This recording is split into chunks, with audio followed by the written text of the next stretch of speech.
Malta rebħet il-midalja għall-aqwa padiljun tal-London Design Biennale 2025 minn fost 50 sebitur minn madwar id-dinja bl-installazzjoni Urna. Din hija t-tieni darba li Malta tieħu sehem f'dan il-biennale prestiġjuż. Urna għandha tema u messaġġ kulturalment sinifikanti li jdur madwar il-kunċett tal-immaniġjar tal-fdalijiet umani u tantiċipa b'mod artistiku l-adozzjoni tal-kremazzjoni fil-Gżejjer Maltin.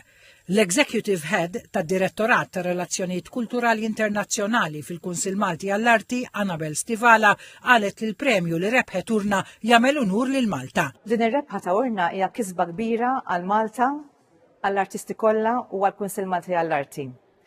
Il-Kunsill Malti qed hemm għalikom għall-artisti kollha biex tiġu għandna ħanejnukom biex tiksbu dak li kisbu it-tim kollu ta' Urna.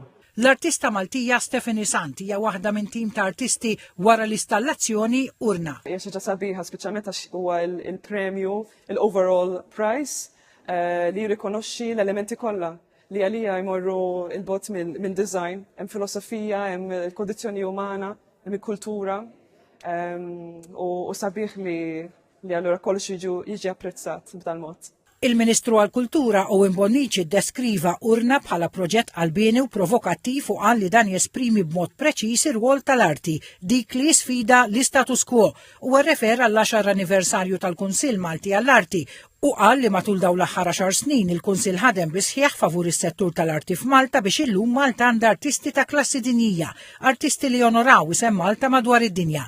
Albert Marshall, Chairman Eżekuttiv tal-Kunsill Malti għall-Arti, qal li l-London Design Biennale hija wirja internazzjonali ta' prestiġju kbir u ta' valur straordinarju u li l-Kunsill huwa onorat li reġa' ġie fdat biex jaġixxi bħala l-Kummissarju u l-Awtorità għall-Partiċipazzjoni ta' Malta.